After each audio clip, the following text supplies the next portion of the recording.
Dios les bendiga, hermanos y amigos. Les saluda una vez más su servidor en Cristo, Libardo Figueroa, desde Púlpito Virtual. Y aquí estamos trayéndote personajes. Lucas 24:18. Dice así la Biblia en el nombre del Señor Jesús.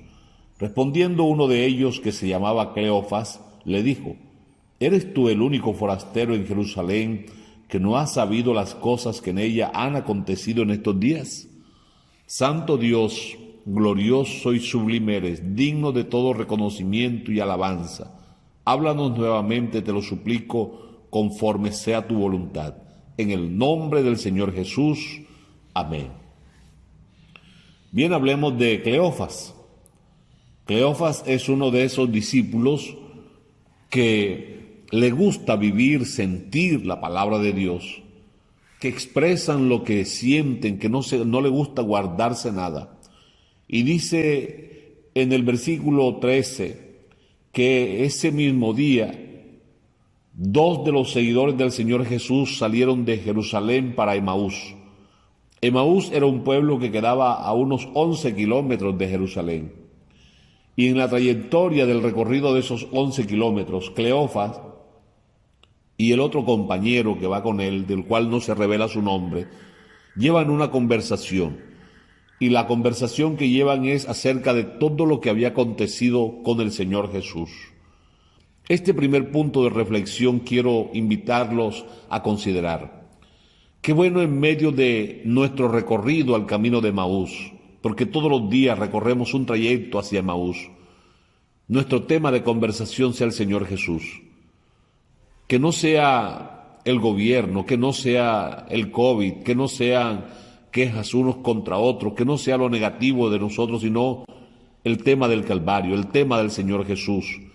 Aunque aquellos iban desalentados pensando que había sido todo un fracaso lo del Calvario, sin embargo, rescato que el tema que conversaban era acerca del Señor Jesús.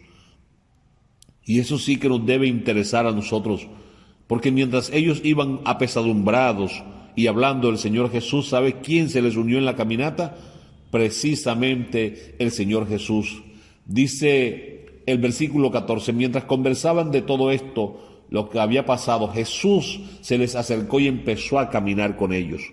Porque es que cuando hablamos de Él, pensamos en Él y meditamos en Él, Él se acerca a nuestras vidas y se nos va a revelar y va a hablar con nosotros.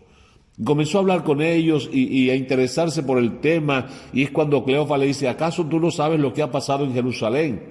Y el Señor le dice: bueno, ¿qué cosa? Hombre, de Jesús Nazareno, esto y aquello y todas estas cosas. Entonces dice la Biblia que el Señor comenzó a declararle las Escrituras, a hablarles por las Escrituras. Y cuando les hablaba, ellos mismos cuentan que en el corazón sentían el ardor, versículo 32, y se decían unos a otros: ¿no ardía nuestro corazón en nosotros mientras nos hablaba en el camino, cuando abría las Escrituras? Qué bueno tener esa sensibilidad, qué bueno tener esa certeza de que la palabra de Dios sigue actuando en nuestras vidas. Tengamos esa sensibilidad que Cleofas dice tenía cuando la palabra de Dios llegaba a su vida. ¿Qué produce en ti un audio como este? ¿Qué produce en ti leer la palabra de Dios? ¿Qué produce en tu corazón escuchar, leer, predicar la palabra de Dios?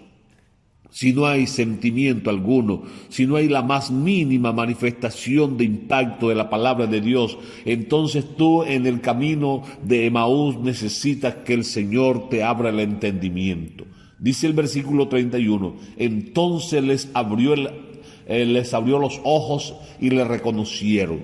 Cuando los ojos espirituales tuyos se abran, tu entendimiento será alumbrado y comprenderás las Escrituras, y ellas cobrarán vida, y escucharás la voz del Señor Jesús. Y a medida que vayas escuchando la voz del Señor y reconociendo su presencia en tu vida, se irá la tristeza, será el dolor, será el desconcierto.